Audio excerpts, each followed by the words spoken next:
नमस्कार विद्यार्थी मित्रांनो,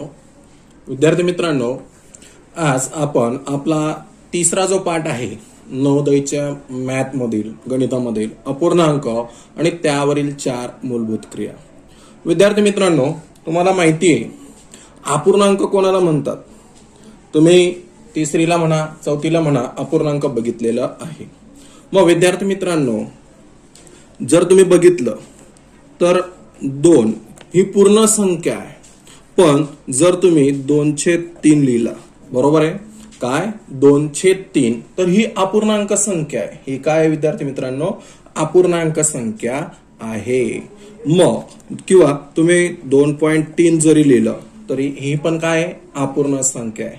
काय आहे? अपूर्ण. ही काय आहे? पूर्ण संख्या आहे. या दोघं जे दिलेले आहेत तर दोघं अपूर्ण संख्या आहेत. दोघं काय आहेत विद्यार्थी मित्रांनो? अपूर्ण संख्या आहेत. यालाच आपण अपूर्णांक म्हणत असतो. मग अपूर्णांकाचे 2 महत्वाचे प्रकार आहेत. मग तुम्ही जर बघितलं तर या प्रकाराला म्हणजे अंश आणि छेदच्या स्वरूपामध्ये जो दिलेला असतो, मी तुम्हाला सांगणार आहे अंश आणि छेद, पण त्याला आपण व्यवहारी अपूर्णांक म्हणतो. काय म्हणतो विद्यार्थी मित्रांनो? व्यवहारी अपूर्णांक. आणि हा जो प्रकार दिलेला आहे तुम्हाला, तर हा आहे दशांश अपूर्णांक. कोणता आहे? दशांश अपूर्णांक. मग अपूर्णांकाचे 2 प्रकार जर तुम्हाला विचारले तर एक आहे व्यवहारी अपूर्णांक आणि दुसरा आहे दशांश अपूर्णांक.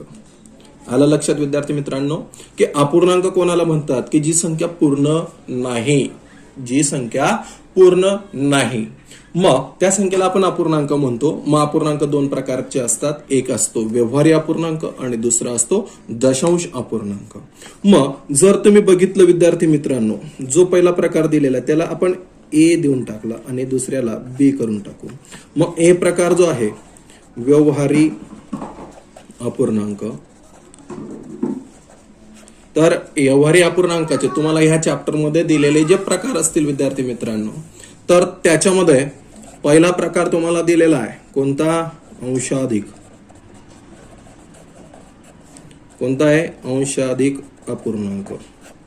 बरोबर आहे. दुसरा जो प्रकार आहे तो आहे विद्यार्थी मित्रांनो छेदाधिक अपूर्णांक.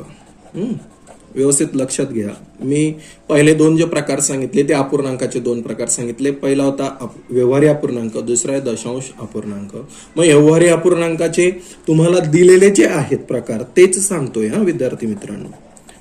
छेदाधिक अपूर्णांक आणि तिसरा दिलेला आहे तुम्हाला पूर्णांक युक्त अपूर्णांक. पूर्णांक युक्त अपूर्णांक. हे लक्षात आले. हे 3 प्रकार तुम्हाला दिलेले आहेत. आणि जर तुम्ही व्यवस्थित बघितलं विद्यार्थी मित्रांनो, आता तुम्हाला दिलेलं नाहीये ते पुढे आहे, बरोबर आहे की दशांश अपूर्णांक जो आहे, आता सांगून ठेवतोय पुढे तुम्हाला येणारच आहे. दशांश अपूर्णांक जो आहे, बरोबर आहे, तर याचे देखील 2 प्रकार आहेत. मग त्याच्यामध्ये पहिला आहे साधा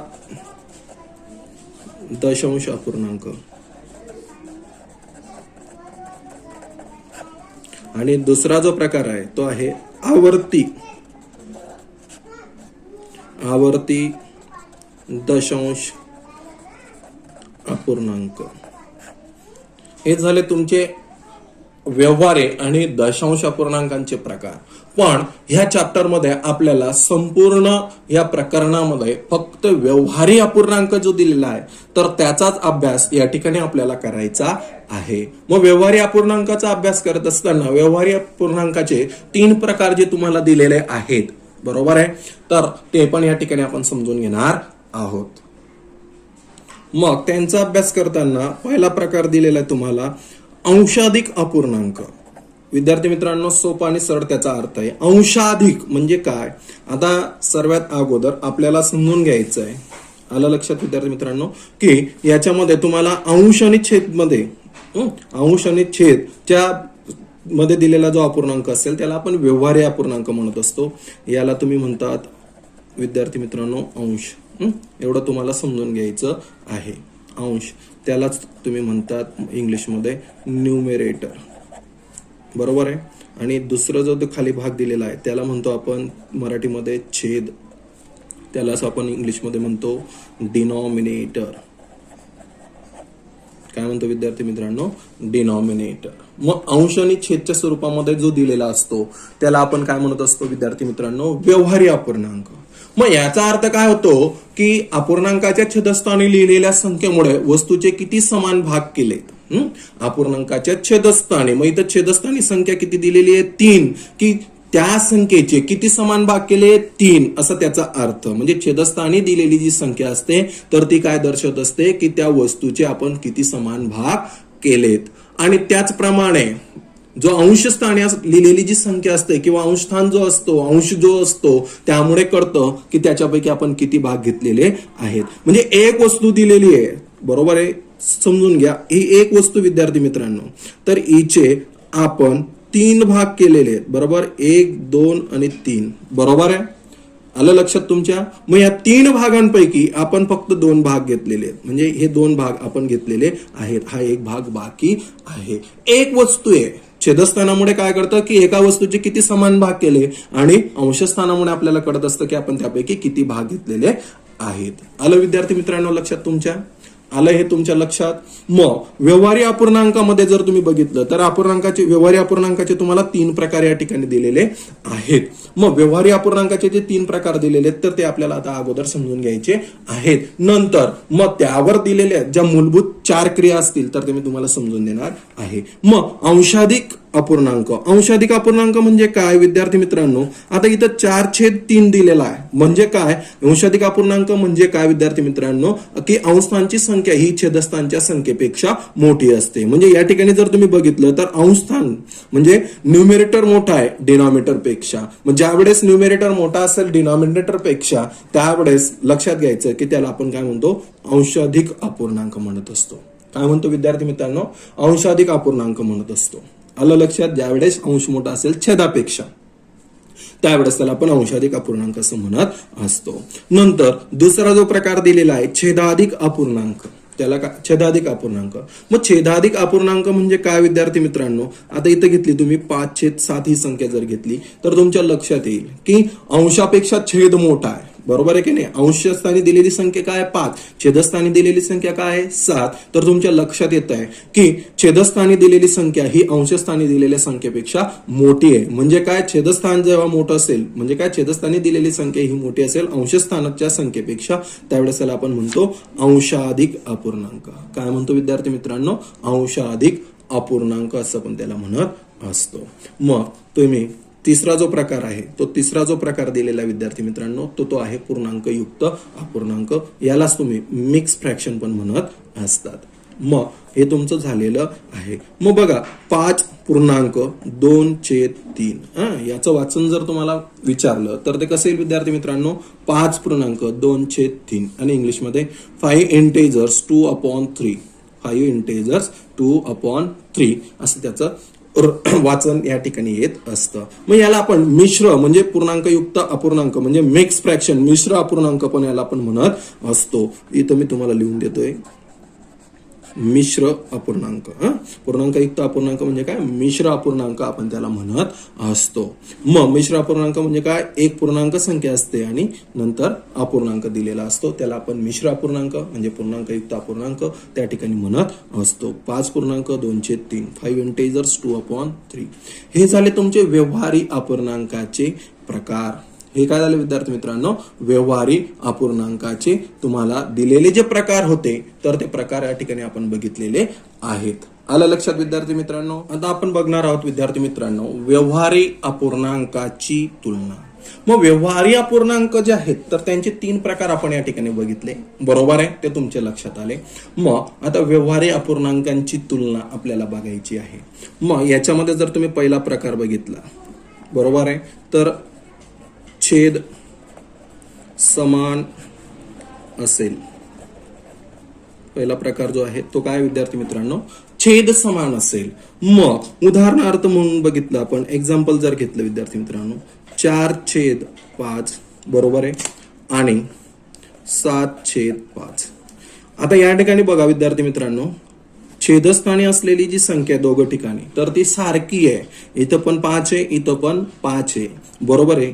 मग जर आपल्याला यांची तुलना करायची असेल तर दिलेल्या अपूर्णांकांचा छेद जर समान असेल, काय दिलेल्या व्यवहारी अपूर्णांकांचे छेद जेव्हा समान असतात परंतु अंश भिन्न असतात. आता छेद समान आहेत पण अंश कसे आहेत विद्यार्थी मित्रांनो, भिन्न आहेत. इथं 4 आहे, इथं 7 आहे, म्हणजे वेगवेगळे आहेत. भिन्न म्हणजे काय, वेगवेगळे आहेत, पण छेद समान आहे. दोघं ठिकाणी जर बघितलं 5 5 दोघं ठिकाणी काय आहे, समान आहे. तेव्हा ज्या अपूर्णांकांचा अंश मोठा तो अपूर्णांक मोठा असतो. मग 4 मोठा आहे का 7 मोठा आहे, मग आपल्या लगेच लक्षात येतं की 4 इज लेस दॅन 7 किंवा 7 इज ग्रेटर दॅन 4, म्हणजे 7 मोठा आहे 4 पेक्षा, म्हणून हा अपूर्णांक मोठा.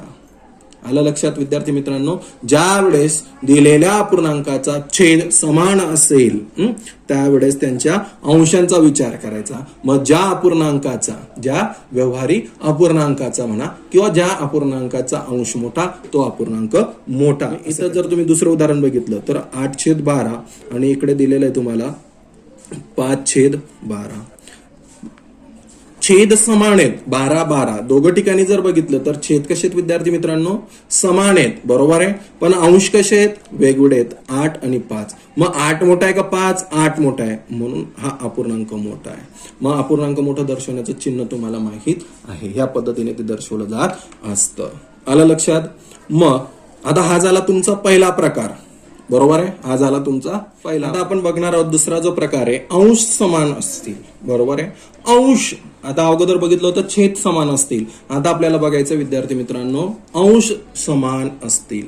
मग याच्यामध्ये लक्षात घ्यायचं तुम्हाला, आता उदाहरणावरून समजून देतो. पहिलं उदाहरण घेऊया, 4/5 आणि दुसरं दिलेलं आहे 4/7, बरोबर आहे. मग याच्यामध्ये जर तुम्ही विद्यार्थी मित्रांनो बघितलं की अंश समान असेल, म्हणजे अंश समान आहेत, इथं पण 4 आहे, इथं पण 4 आहे, पण त्यांचा छेद समान आहे का, नाही, त्यांचा छेद समान नाहीये.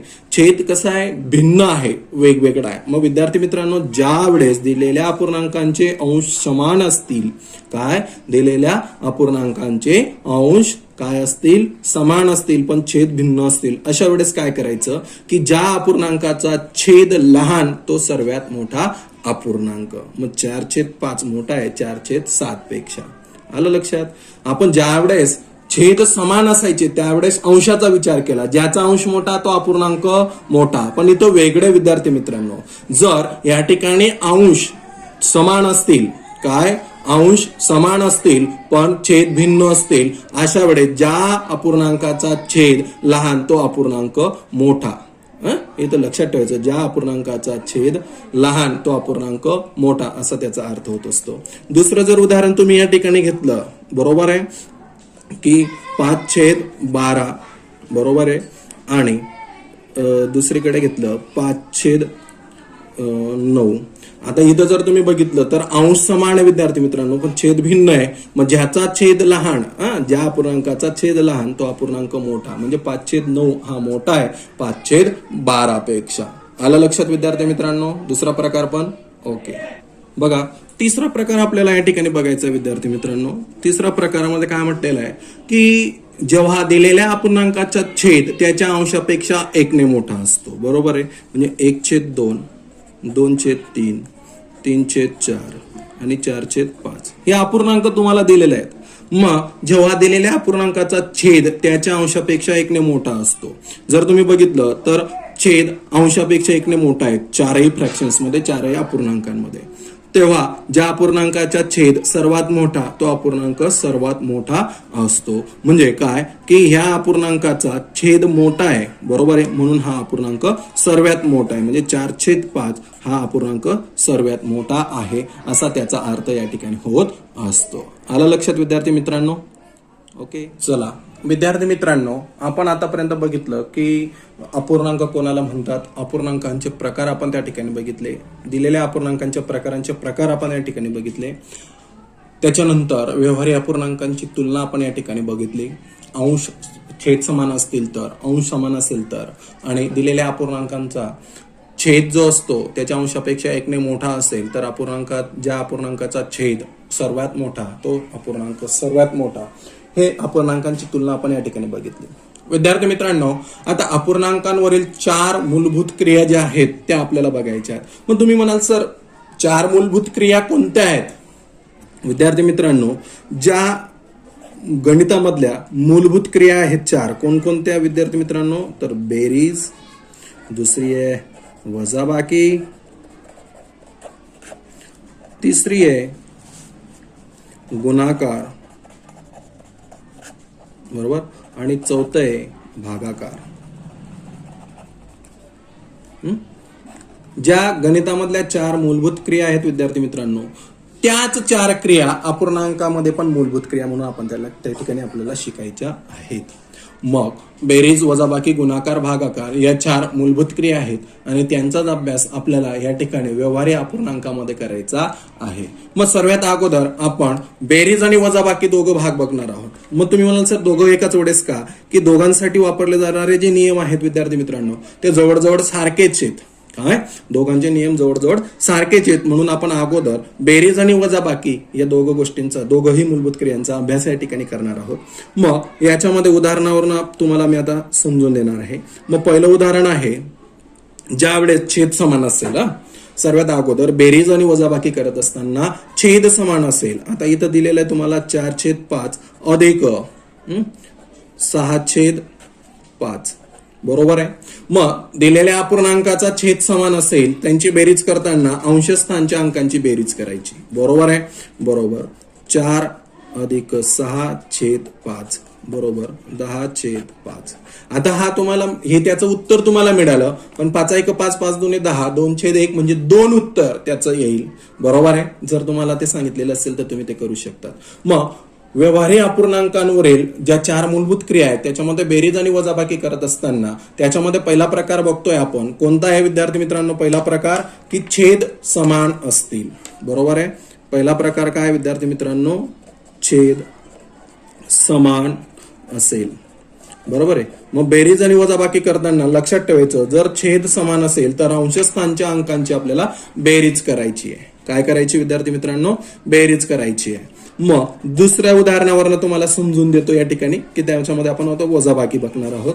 मग जर तुम्ही या ठिकाणी घेतलं 7/3 वजा 4/3, बरोबर आहे. इथं 5 घेऊन टाकू आपण, 5/3, बरोबर आहे. मग ज्या वेळेस दिलेल्या अपूर्णांकांचा छेद समान असेल, बिलकुल जसं आपण बेरीजमध्ये केलेलं आहे अपूर्णांकांच्या बेरजेमध्ये, की ज्या वेळेस छेद समान असेल त्यावेळेस अंशस्थानच्या अंकांची बेरीज करायची. छेदस्थानी असलेला जो अंक असेल समान तो एकदाच घ्यायचा. काय करायचं विद्यार्थी मित्रांनो? छेदस्थानी असलेला अंक जो आहे तो एकदाच घ्यायचा. त्याचप्रमाणे वजाबाकी करताना पण तीच प्रोसेस. 7 वजा 5 अंशस्थानच्या अंकांची करायची वजाबाकी, छेदस्थानचा अंक जसा आहे तसाच घ्यायचा, बरोबर. काय उत्तर मिळेल तुम्हाला? मग 2/3. काय उत्तर मिळेल विद्यार्थी मित्रांनो? 2/3. मग बेरीज आणि वजाबाकी करत असताना नेहमी लक्षात ठेवायचं, ज्या वेळेस दिलेल्या अपूर्णांकांचा छेद समान असेल, काय? दिलेल्या अपूर्णांकांचा छेद समान असेल अशा वेळेस लक्षात ठेवायचं की अंशस्थानच्या अंकांची बेरीज असेल तर बेरीज करायची, वजाबाकी असेल तर वजाबाकी करायची. छेदस्थानाचा अंक एकदाच त्या ठिकाणी लिहायचा आहे. अंशस्थानच्या अंकांची बेरीज असेल तर बेरीज, वजाबाकी असेल तर वजाबाकी करायची आणि उत्तर त्या ठिकाणी काढायचं आहे. आलं लक्षात? मग दुसरा जो प्रकार आहे विद्यार्थी मित्रांनो आता याच्यामध्ये, तर तो दुसरा प्रकार थोडा वेगळा आहे. म्हणजे काय विद्यार्थी मित्रांनो? छेद समान नसेल. बघा, छेद समान असेल तर अंशस्थानी दिलेल्या अंकांची बेरीज असेल तर बेरीज करायची आणि वजाबाकी असेल तर वजाबाकी, म्हणजे ऍडिशन असेल तर ऍडिशन, सबट्रॅक्शन असेल तर सबट्रॅक्शन. पण दिलेल्या अपूर्णांकांचा छेद समान नसेल. काय विद्यार्थी मित्रांनो? दिलेल्या अपूर्णांकांचा छेद समान नसेल तर त्यांची बेरीज आणि वजाबाकी कशी करायची ते आता आपल्याला बघायचं आहे. मग उदाहरणार्थ म्हणून आपण उदाहरण घेणार आहोत. मग उदाहरणामध्ये बघा 3/4 अधिक प्लस 2/3. आता इथं जर तुम्ही बघितलं विद्यार्थी मित्रांनो तर दोघं ठिकाणी दिलेल्या अपूर्णांकांचा छेद समान नाहीये. दोघं ठिकाणी दिलेल्या अपूर्णांकांचा छेद समान नाहीये दोघं अपूर्णांकांचा. मग अशा वेळेस काय करायचं? विद्यार्थी मित्रांनो बघा, पहिला जो अपूर्णांक आहे तो लिहून घ्यायचा 3/4, त्याला गुणिले दुसऱ्या अपूर्णांकाच्या छेदाने त्याला गुणायचं, बरोबर आहे. आणि दुसरा अपूर्णांक जो असेल त्याला पहिल्या अपूर्णांकाच्या छेदाने त्या ठिकाणी आपल्याला गुणायचं आहे. काय विद्यार्थी मित्रांनो, सॉरी मागे पुढे झालं. 3 गुणिले 4, 2 गुणिले 4, बरोबर आहे. मग 3 त्रिक 9, 4 त्रिक 12 अधिक 2 चोक 8, 3 चोक 12. मग या ठिकाणी छेद समान झाले विद्यार्थी मित्रांनो. काय झालं, छेद समान झाले, बरोबर आहे. मग आपल्याला माहिती आहे की छेद समान असतील तर आपण काय करतो विद्यार्थी मित्रांनो, छेदस्थानी असलेली संख्या एकदा लिहितो आणि अंशस्थानच्या अंकांची बेरीज करतो. 9 न 8 17 भागिले 12 हे मिळालं तुमचं उत्तर. आलं लक्षात. मग ह्या पद्धतीने आपल्याला छेद समान नसतील तर काय करायचं आहे, बेरीज आणि वजाबाकी. मग बेरीज आणि वजाबाकी करत असताना लक्षात काय व्हायचं आपल्याला की अगोदर त्यांचे छेद समान करायचे, बरोबर आहे. मग ही झाली एक मेथड, बरोबर आहे, की छेदस्थानी दिलेल्या अंकाने पहिल्या अपूर्णांकाला दुसऱ्या अपूर्णांकाच्या छेदाने आणि दुसऱ्या अपूर्णांकाला पहिल्या अपूर्णांकाच्या छेदाने आपल्याला गुणायचं आहे. आलं लक्षात. याच्यामध्ये दुसरं उदाहरण बघू आणि त्याच्यावरून आपण समजून घेऊ. आता बघा, 4/3 अधिक 7/5, बरोबर आहे. दोघं ठिकाणी जर तुम्ही बघितलं विद्यार्थी मित्रांनो तर छेद समान नाहीये, बरोबर आहे. मग अशा वेळेस यांची आपल्याला काय करायची आहे, काय करायचं विद्यार्थी मित्रांनो, बेरीज करायची आहे. मग जर तुम्ही 3चा आणि 5चा पाढा तुमचा पाठ असेल, बरोबर आहे, ब्लर होतंय थोडं. मग अशा वेळेस जर तुमचा पाढा पाठ असेल तर 3चा पाढा आणि 5चा पाढा आपण या ठिकाणी लिहू शकतो. 3 1 3, 3 2 6, 3 3 9, 3 4 12, 3 5 15, 3 6 18, जास्त लिहिण्याची गरज. 5 1 5, 5 2 10, 5 3 15. या दोघंही पाड्यांमध्ये जर बघितलं 5च्या आणि 3च्या तर 15 ही समान संख्या तुम्हाला मिळते. मग बरोबर 4 गुणिले छेद 3 गुणिले अधिक 7 गुणिले छेद 5 गुणिले. मग आपल्याला दोघं संख्यांच्या पाड्यांमध्ये 15 ही सारखी संख्या आहे. मग 3ला कितीने गुणलं म्हणजे 15 होईल 5ने, म्हणून अंशस्थानच्या संख्येला पण 5ने गुणायचं. नंतर याला पण 5ने, सॉरी याला 3ला कितीने गुणलं म्हणजे 15 होईल, सॉरी 5ला 3ने, म्हणून 5 गुणिले 3, म्हणून वरती पण 3. मग 4 पंचे 20 भागिले 15 अधिक 7 त्रिक 21 छेद 15, बरोबर आहे. मग विद्यार्थी मित्रांनो आता जर तुम्ही इथं बघितलं तर छेद समान आहेत म्हणून ते एकदाच लिहून घ्या. 20 अधिक 21 बरोबर 41 छेद 15. या पद्धतीने तुम्हाला उत्तर मिळेल. आलं हे लक्षात तुमच्या विद्यार्थी मित्रांनो. आता ह्याच पद्धतीने जर तुम्हाला वजाबाकी करायची असेल, काय करायचं असेल विद्यार्थी मित्रांनो, वजाबाकी करायची असेल, मग अशा वेळेस काय करायचं, सेम ह्याच पद्धतीने ते पण उदाहरण आपल्याला सोडवायचे आहेत, बरोबर आहे. म्हणजे बेरजेचं जर लक्षात आलं असेल तर तुमचं वजाबाकीचं पण लगेच लक्षात येईल. चला आता वजाबाकीचं बघणार आहोत. वजाबाकीमध्ये बघा 6/4 वजा 3/5, बरोबर आहे. मग अगोदर यांचा छेद समान करायचा. आता 4च्या आणि 5च्या पाड्यामध्ये जर तुम्ही विद्यार्थी मित्रांनो बघितलं तर दोघांच्या टेबलमध्ये सारखी येणारी संख्या काय आहे 20, बरोबर आहे. तुम्ही असं पण करू शकता 6 गुणिले 5 छेद 4 गुणिले 5 वजा 3 गुणिले 4 भागिले 5 गुणिले 4 बरोबर 6 पंचे 30 4 पंचे 20 वजा 4 त्रिक 12 छेद 5 चोक 20. छेद समान झाले, बरोबर आहे. मग छेद समान झाल्यानंतर आपण काय करतो, अंशस्थानी असलेल्या संख्यांची वजाबाकी करतो भागिले 20. म्हणजे तुमचं उत्तर काय येईल 18 भागिले 20 हे तुमचं मिळालं उत्तर. म्हणजे बेरीज आणि वजाबाकी करत असताना विद्यार्थी मित्रांनो, बेरीज आणि वजाबाकी करत असताना सर्वात अगोदर छेद समान असतील तर अंशस्थानांची वजाबाकी असेल तर वजाबाकी, बेरीज असेल तर बेरीज, म्हणजे ऍडिशन असेल तर ऍडिशन, सबट्रॅक्शन असेल तर सबट्रॅक्शन करतो. जर त्यांचा छेद म्हणजे त्यांचा डिनॉमिनेटर सेम नसेल विद्यार्थी मित्रांनो तर सर्वात अगोदर त्यांचा डिनॉमिनेटर सेम करा आणि डिनॉमिनेटर सेम केल्यानंतर त्याच्यानंतर त्यांची ऍडिशन असेल तर ऍडिशन, सबट्रॅक्शन असेल तर सबट्रॅक्शन तुम्ही त्या ठिकाणी करायची आहे. आलं लक्षात? चला विद्यार्थी मित्रांनो, आपल्याला बघायचा आहे आता गुणाकार. मग अपूर्णांकांचा गुणाकार जर करायचा असेल तर विद्यार्थी मित्रांनो, आपण बेरीज आणि वजाबाकी या ठिकाणी बघितली. आता गुणाकार आपल्याला या ठिकाणी बघायचा आहे. आता बेरीज आणि वजाबाकी करताना जर छेद समान असतील तर अंशस्थानची जी संख्या असतात त्यांची बेरीज आणि वजाबाकी करत असतो. छेद समान नसतील तर अगोदर छेद समान करतो आणि मग त्यांची बेरीज वजाबाकी करतो. आता गुणाकार करायचा आहे. मग गुणाकार करताना लक्षात ठेवायचं आहे की अंशस्थानचा गुणाकार अंशस्थानी, छेदस्थानचा गुणाकार छेदस्थानी आपल्याला करायचा आहे. मग बघा 3/4 गुणिले 6/3 बरोबर आहे. किंवा इथं 6/5 दिलेलं असेल विद्यार्थी मित्रांनो, इथं 5 घ्या बरोबर. हे उदाहरण तुम्हाला दिलेलं आहे. मग सोडवताना अंशस्थानचा गुणाकार अंशस्थानी म्हणजे 3 गुणिले 6 आणि छेदस्थानी 4 गुणिले 5.